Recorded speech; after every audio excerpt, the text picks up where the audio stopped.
Telugu big boss season 8 అయితే నడుస్తుంది. ఇప్పుడు సెకండ్ వీక్ నామినేషన్స్ కూడా అయిపోయాయి. దాదాపుగా 8 మంది ఉన్నారు.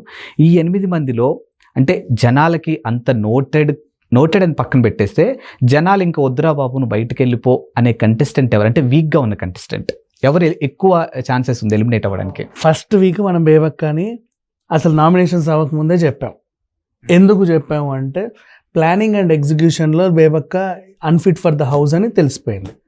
నెక్స్ట్ సేమ్ ఇప్పుడు ఈ వీక్ కూడా నామినేషన్స్ అయ్యాయిలే, బట్ ఇప్పుడే చెప్పేస్తాను నేను ఎలిమినేషన్ ఆదిత్యం. నిన్నటి వరకు నాకు చాలా కన్ఫ్యూజ్డ్ ఉండే, ఎందుకంటే అంటే ఏ బేస్ మీద అంత పర్ఫెక్ట్గా చెప్తున్నారు, అంటే అంత కాన్ఫిడెంట్గా చెప్తున్నారు? అంత కాన్ఫిడెంట్గా ఎందుకు చెప్తున్నానంటే, ఒకటి చెప్తా, ఇప్పుడు 10 రోజులు అయిందా ఆయన ఇంటికి వచ్చి? కనీసం 10 రోజులు అయింది. ఇవాళ డేట్ ఎంత? 12th అండి. 12 days అయింది. 12 days అయింది. ఫస్ట్ నుంచి కదా స్టార్ట్ అయింది. 12 days అయింది. ఇప్పుడు చూడు విషయము, తన ఏం మెయిన్గా చెప్పింది ఏంటి? నేను వ్యాపారం చేశాను, వ్యాపారంలో ఫెయిల్ అయ్యాను. సినిమా హీరోగా చేశాను, హీరోగా ఫెయిల్ అయ్యాను. డైరెక్షన్ చేశాను, డైరెక్టర్గా ఫెయిల్ అయ్యాను. మళ్ళీ చాలా సొంతంగా సినిమాలు కూడా తీసుకున్నాను, అన్నిట్లోనూ ఫెయిల్ అయ్యాను. ఈ బిగ్ బాస్ నాకు చాలా ఇంపార్టెంట్ ప్లాట్ఫామ్, నాకు ఇది రీబర్త్ లాంటిది అన్నట్టుగా చెప్పుకొచ్చాడు. డన్, ఇది నేను ఒప్పుకుంటా. సరే, ఇది నీ రీబర్త్. ఇక్కడ నువ్వు వచ్చి 12 రోజులు అయింది. డే 1, 2, 3, 4, 5, 6, 7, 8, 9, 10, 11, 12 నువ్వు ఏం వెలగబెట్టావు చెప్పవా నాకు? ఒక్క రోజైనా, అట్లీస్ట్ 1 day ఏమీ చేయాల. ఫస్ట్ వచ్చిన రోజు నీకు టాస్క్ ఇస్తే ఆ బెలూన్ పట్టుకొని అసలు వెళ్ళాలా వద్దా ఎక్కడి బెలూన్ ఫీల్ అయిపోతుందో అన్నట్టు ఆడావు. నిదానంగా వెళ్ళి మీతో వాళ్ళందరూ గబగబా ఆడారు. ఏది? బెలూన్ పిండి ఆ వాటర్ నింపే టాస్క్. గ్లాస్ పడేసిందని చెప్పి పాప మా పిల్ల ఓడిపోయింది. ఆమె ఓడిపోయింది కాబట్టి నెక్స్ట్ ఈయనే ఉన్నాడు కాబట్టి శేఖర్ భాష విన్ అయ్యాడు దాంట్లో. ఆ తర్వాత నుంచి ఏ టాస్క్ ఇవ్వు ఏదో రకంగా ఆడేస్తున్నావు. మాట్లాడమంటే మాట్లాడట్లా. నేను ఎందుకు నోరిప్పుతా, నాకేమన్నా పని లేదా పాడలేదా అన్నట్టు సైలెంట్గా ఉన్నావు. మొన్న ఏదో నాగార్జున సార్ వచ్చేసి, ఏం బాబు నువ్వు అస్సలు కనబడట్లేదు, కనీసం అటు 2 సార్లు తిరగవా, ఏదో పెళ్లి కూతుర్ని ఏమ్మా 2 సార్లు అటు ఇటు నడవమ్మా అన్నట్టు తిప్పిచ్చాడు. ఒకసారి కన్ఫెషన్ ఆ రూమ్లోకి, ఏది స్టోర్ రూమ్కి వెళ్ళి రమ్మన్నాడు. సరే, అదొకటి అయింది. అది చెప్పిన తర్వాత అయినా సరే నువ్వేమన్నా మారి చచ్చావా అంటే అది లేదు. అంటే నా క్వశ్చన్ ఏంటంటే అండి, బిగ్ బాస్ రియాలిటీ షో అని అందులోనే మెన్షన్ చేసినప్పుడు మన రియాలిటీ కదా అక్కడ చూపించాల్సింది. అక్కడికే వస్తున్నా. నువ్వు రియాలిటీగానే ఉన్నావు, రియాలిటీయే చూపిస్తున్నావు, నేను నీకు ఓటేస్తా, అక్కడే ఉన్నా. ఇప్పుడు నెక్స్ట్ తర్వాత నామినేషన్స్ వచ్చాయి. నామినేషన్స్లో ఇప్పుడు నువ్వు ఫస్ట్ వీక్ ఏం నామినేట్ చేసావంటే, ఏదో నువ్వు సరిగ్గా లేవు, ఈ హౌస్లో సరిగ్గా డిసిప్లిన్గా లేవు, అక్కడ అడ్జస్ట్ ఇచ్చేసావని వేసావు. సెకండ్ వీక్ కూడా అదే ఏదో తలతిక్క నామినేషన్లు వేసావు. సరే, నిన్నెవడో నామినేట్ చేస్తే నువ్వు ఎలా తీసుకున్నావు, ఎలా డిఫెండ్ చేసుకున్నావు అనేది చూద్దాం. నిన్నెవడో నామినేట్ చేస్తే నువ్వేం చేసావు? నేను తెలుసా 43 years అయ్యింది, ఇప్పుడు నాకు ఇంత పెద్దది ఇక్కడికి వచ్చి ఇంత ఇదిగా ఆడుతున్నాను, నన్ను ఎవరూ పట్టించుకోవట్లేదు, నేను నా ఇల్లు వాకిలి అన్నీ వదిలేసి వచ్చాను. మీతో అందరూ ఉన్న చుట్టాల పట్టాలందరినీ వేసుకొని వచ్చారు ఆ హౌస్కి. వాళ్ళు కూడా అలాగేగా వచ్చారు. నువ్వు ఎందుకంత ఫీల్ అయిపోతున్నావు, ఎందుకంత ఎమోషన్ అవుతున్నావు, నీకు ఏం కావాలి, ఏం అర్థం కావట్లా. సో ఇప్పుడు నేను మళ్ళీ ఈ 12 daysకి వస్తా. ఈ 12 daysలో నువ్వేం వెలగబెట్టావు? రియాలిటీగానే ఉన్నావు, ఒప్పుకుంటా. బిగ్ బాస్ నీకు రీబర్త్ అయినటువంటి షోలో ఈ 12 days నువ్వేం చేసావు? ఎలా ఉపయోగించుకున్నావు ఈ 12 రోజుల్ని? యూటిలైజ్ చేసుకోలేదు. ఏదో రకంగా యూటిలైజ్ చేసుకోవాలి. అయితే గేమ్ ఆడో, లేదా సింపతి ప్లే చేసో, లేదా స్ట్రాటజీ వాడో, లేకపోతే అవతలని నామినేషన్ చేయడంలోనో, నిన్ను నామినేట్ చేసినప్పుడు డిఫెండ్ చేసుకోవడంలోనో, టాస్క్లోనో, whatever you have to do something, perform something. అంటే నీకు ఇవన్నీ వచ్చాయి అవకాశాలు. నువ్వు ఏ అవకాశాన్ని సద్వినియోగం చేసుకొని వచ్చిన 14 మందిలో, ఇప్పుడున్న 13 మందిలో ఒక్కడిగా నిలబడ్డావు, నీకంటూ ఒక ఐడెంటిటీ తెచ్చుకున్నావు. చెప్పు. సో నువ్వు ఫెయిల్ అయినట్టేగా. నీకు వచ్చిన అవకాశాన్ని, నీకు అవకాశం ఇచ్చారు, నువ్వు ఫెయిల్ అయ్యావు కదా. సో ఫెయిల్యూర్ అనేది నీలో ఉంది, నీకు వచ్చిన అవకాశంలో లేదు. అలాగే సినిమాలోనూ నువ్వు ఫెయిల్ అయ్యావంటే నీ అవకాశం కరెక్టే, నీ వినియోగం తప్పు. బిజినెస్ అయినా నీకు వచ్చిన అవకాశం కరెక్టే, నీ వినియోగం తప్పు.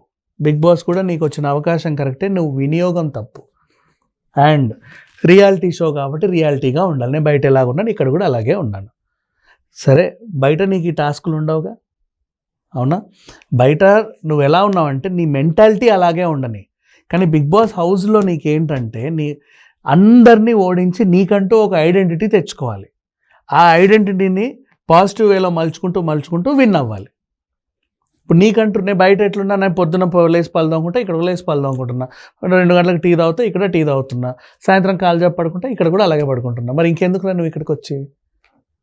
బయట ఎలా ఉన్నావు అలా ఉన్నావు, అది నీ యాక్టివిటీస్ అంతే. నీ అలవాట్లు, నీ తీరు తెన్ను, నీ మాట, నీ నడవడిక, నువ్వు బయట ఎలా ఉన్నావు ఇక్కడ అలా ఉండమన్నారే. కానీ ఈ హౌస్కి వచ్చిన తర్వాత ఈ హౌస్లో నువ్వు గెలవడానికంటూ కొన్ని ఉంటాయి కదా.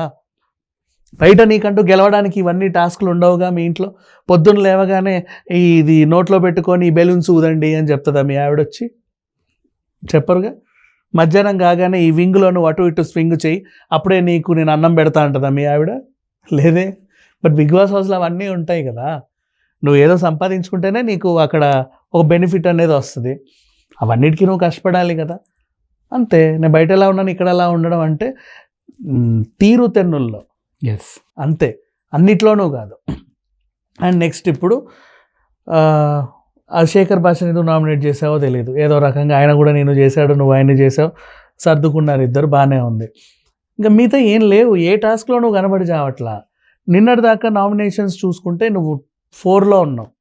యాక్చువల్లీ ఫస్ట్ డే నామినేషన్ చూసినప్పుడు ఆదిత్య ఓం అని 10 మంది అన్న ఓట్లు వేస్తే నువ్వు డౌన్ నుంచి 4లో ఉన్నావు. టోటల్ 8 మంది నామినేషన్లు ఉంటే 5th పొజిషన్లోనే ఏదో పొజిషన్లో ఉన్నావు నువ్వు. నైనిక నువ్వు అటు ఇటుగా కొట్లాడుకున్నారు, నేనంటే నేనని. టాప్లో నిఖిల్ ఉన్నాడు, తర్వాత వచ్చేసి మన ఈ అమ్మాయి ఉంది, విష్ణుప్రియ ఉంది, అండ్ ఆ తర్వాత పొజిషన్లో వచ్చేసి ఇతను ఎవరున్నారు, మణికంఠ. అమ్మో. ఆ తర్వాత నువ్వు నైనికనే ఉన్నారు అటు ఇటుగా. తర్వాత శేఖర్ భాషనా లేకపోతే మన ఈ అమ్మాయి పేరేంటి సీతనా లేకపోతే ఆ తర్వాత పృథ్వీరాజు ఉన్నాడు. పృథ్వీరాజు వెళ్ళిపోతాడా సీత వెళ్ళిపోతాడా అనుకున్నాం. అలా ఎందుకు వెళ్తారు? వెళ్ళొద్దే, వీళ్ళిద్దరు స్ట్రాంగ్ కంటెస్టెంట్లు కదా. ఆ పైన ఎవరున్నారు పోనీ అంటే శేఖర్ భాష, ఆయన కూడా వెళ్ళడానికి ఛాన్స్ లేదు, హీఈస్ ఆల్సో గుడ్ కంటెస్టెంట్. ఆ పైన ఆదిత్య ఉన్నాడు, ఈయన కదా డౌన్లో ఉండాలి అనుకున్నారు. లేదు, నువ్వు అప్లో ఉన్నావు. ఒక టాస్క్ పడితే తెలుస్తుంది చూద్దాం అనుకున్నాం. పడ్డాయి టాస్క్లన్నీ. వీళ్ళు పైకి వెళ్ళారు, ఆదిత్య కిందికి వచ్చారు. ఇప్పుడు పృథ్వీని ఎందుకు నామినేట్ వద్దు అన్నానంటే, ఎందుకు స్ట్రాంగ్ కంటెస్టెంట్ అన్నాను అంటే, ఈరోజు వచ్చే ఎపిసోడ్లో చూడు, ఇప్పుడు టెలికాస్ట్ ఎపిసోడ్లో బిగ్ బాస్ వ్యాక్స్ చేయించుకోమన్నాడు. అవును, తీశారు అందరు హెయిర్ ఇలా. ఓకేనా. ఉన్న అబ్బాయిలలో పిల్లోడు నబీల్కి కొంచెం సాఫ్ట్ స్కిన్, అంత ఇరగ తీసే పెయిన్ ఏమి ఉండదు కంపారిటివ్లీ టు పృథ్వీ. అసలు పెయిన్ ఉండదని నేను అన్నాను. నిఖిల్కి కూడా అంత పెయిన్ ఉండదు కంపారిటివ్లీ టు పృథ్వీ. ఎందుకు అంటే పృథ్వీ ఇది హెయిరీ బాడీ, కరుడు గట్టిన జుట్టు వాడు ఒళ్ళంతా. ఇంకా చెప్పాలంటే గట్టి జుట్టు, పీకితే నొస్తే అంతటువంటిది. వాడు ఎప్పుడు వ్యాక్స్ చేయించుకోవాలా. అవునా. ఫస్ట్ టైం ఒక అలవాటు లేనిది చేసి అది కూడా పర్మనాన్ని పీకేస్తే ఎలా ఉంటుంది చెప్పు ఒళ్ళు. వాడు అనుభవించాడు దాన్ని. సో దానికి నాకు తెలిసి ఓట్లు పడి ఉంటాయి. యాక్చువల్గా నా ఎపిసోడ్ ఈరోజు ఇంకా పైకి వెళ్తాడు. నిన్నటికే పృథ్వీ కొంచెం టాప్కి వెళ్ళిపోయాడు, ఆదిత్య కిందికి వచ్చాడు. ఆదిత్య తర్వాత మేబీ మణికంఠ ఛాన్సెస్ ఉందంటారు. మణికంఠ పోడు. ఎందుకంటారు? మణికంఠ ఎందుకు అంటే వాడు ఒక స్టోరీ చెప్పుకొని వచ్చాడు ఇంట్లో. ఓకేనా. ఆ స్టోరీ కరెక్టా కాదా అంటే తప్పు అని బయట నుంచి వాళ్ళ చుట్టాలు పట్టాలందరూ చెప్తున్నారు, సొంత చెల్లి కూడా చెప్తుంది. మరి వీడెందుకు ఈ స్టోరీ చెప్పాడు? పోనీ వీడేమన్నా అబద్ధమా అని మళ్ళీ తిప్పి చూస్తే వాడు మొత్తం నరాలు తెగేటువంటి మొహం అంతా ఎర్రగా చేసుకొని మరీ చెప్పాడు. సరే, మరి ఇంత ఇంటెన్సివ్గా చెప్తే కరెక్టేనేమో అన్నట్టుంది. సో జనాలకి ఇప్పుడు ఏంటంటే వీడు చెప్పే స్టోరీ కరెక్టా కాదా చూద్దాం. ఎలా చూద్దాం? 4 వారాలు అయితే ఉత్తరాలు వస్తాయి, వీడికి ఎవరు రాస్తారో చూద్దాం. 6 వారాలు అయితే ఫోన్ వస్తుంది, వీడికి ఎవడు చేస్తాడో చూద్దాం. 10 వారాలు అయితే ఇంటికి ఎవడో ఒకడు వస్తాడు, వీడి కోసం ఎవడు వస్తాడో చూద్దాం. అరే అంతవరకు ఈయన ఉంచడం ఎందుకురా బాబు, భరించడం ఎందుకు, ఎలిమినేట్ చేసి బయటికి పంపొచ్చు కదా. వాడు ఇంటర్వ్యూలో చెప్తాడు కదా ఏదో నిజమో అబద్ధమో తెలుస్తుంది కదా అంటే, వీళ్ళందరూ మాట్లాడిన మాట వాడు బయటకు వచ్చాక ఊరేసుకొచ్చేస్తే మేము ఏం చేయను. వాడు అదే చెప్తున్నాడు సెంటిమెంట్గా, నాకు ఇది రీబర్త్, ఇంకో జన్మ లాంటిది, ఇక్కడ నుంచి బయటికి వెళ్తే నాకు చావు తప్ప వేరే మార్గం లేదన్నట్టు మాట్లాడుతున్నాడు. నిజంగా బయటకు వచ్చేసి ఏ ఫ్యాన్కి వచ్చి ఉండి గట్టి గిలగిలా కొట్టుకున్నాడు అనుకో, ఇప్పుడు వీళ్ళకి కథ సగం చెప్పి వదిలేసావు, మరి మిగతా కథ ఎట్లా మాకు తెలియాలిగా. అందుకని చెప్పేసి వాడికి ఓట్లు వేస్తున్నారంట. మేము సర్వే చేసాం బాబు, 10 గ్రూపు బిగ్ బాస్ వాట్సాప్ గ్రూపులు 10 గ్రూపులలో సర్వేలు చేస్తే అందరు ఇదే చెప్పారు.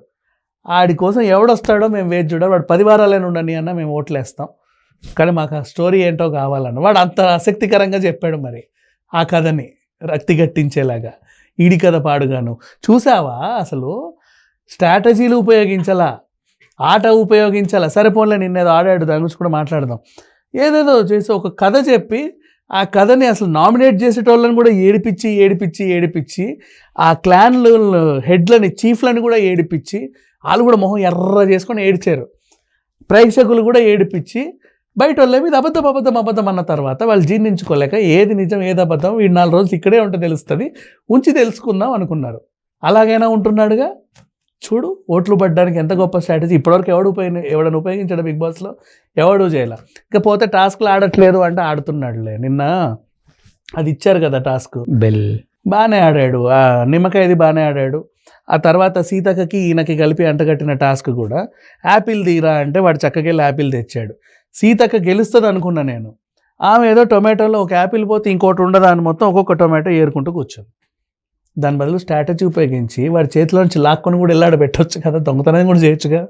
స్ట్రాటజీ ఉపయోగించి వాడు ఏమంటాడు, బక్కపల్చండి నేమి అండు. అండ్ నిఖిల్ సపోర్ట్ బాగున్నట్టుంది. ఉందిలే, సరే చెప్తున్నా, ఉంది వాడు ఏదో ఒక సపోర్ట్ అయితే ఉంది. సీత గురించి చెప్తున్నా, నువ్వు ఇంకోలాగా ఆడతావని ఎక్స్పెక్ట్ చేశాను నేను. ఆమె స్ట్రాటజీ వేరు కదా. అలాంటిది నీకు అక్కడ పోయిందంటే సర్లే ఒక యాపిల్ వాడికి ఇంకెన్ని ఉన్నాయో ఒక్కొక్క టమాటో తీసుకుంటే వేస్తుంది, మొత్తం బోర్లు ఇచ్చింది. ఈ లోపు వాడు వెనకాల పడి వాడు కాలు పట్టుకొని వాడితో కొట్లాడి వాడిని కిందేసి మీదేసి యాపిల్ లాక్కొని వెళ్ళి పెట్టొచ్చుగా. స్ట్రాటజీ లేదు. నెక్స్ట్ మళ్ళీ అదేంటిది మైదాపిండి తీసుకురమ్మంటే వాడికి ఏదో అర్థమైంది, మరి ఎలా అర్థమైందో తెలియదు పాపం. సోలోగా కూడా కొన్నాళ్ళు బతికాడు కాబట్టి ఏ పిండి ఏంటో అర్థమయ్యింది. సీతకు కూడా అర్థం కావాలా, ఆలోచిస్తుంది. లైట్ పసుపు కలర్లో ఉంటే శనగపిండి, సరే తెల్లగా ఉంటే ఇదే మైదాపిండి. మరి ఇది కూడా తెల్లగా ఉందే, ఇది కార్న్ఫ్లోరా మైదాపిండా, ఇది వైట్గా ఉంది, ఇది బియ్యం పిండా. ఈమె ఆలోచించుకొని ఇన్ పిన్ సెప్ట్ పిన్ టెలిఫోన్ నెంబర్ 1 2 3 అనే లోపు ఎత్తుకెళ్ళిపోయాడు. సరిపోయింది. అది ఏదో వాడు రుచి చూసో ఇంకేదన్నా వాసన చూసో చేయొచ్చుగా, అర్థమైద్ది కదా. ఏమి చేయాల, చూసుకుంటూ కూర్చుంది. సో ఈ స్ట్రాటజీ ఏదో ఈమె వైఫల్యం వాడికి ఉపయోగపడింది అనుకుందాం. ఇంకా రాను టాస్కులు చూస్తే తెలుస్తుంది. కానీ మణికంఠను మాత్రం వీళ్ళు పంపడానికి ఇష్టపడట్లా.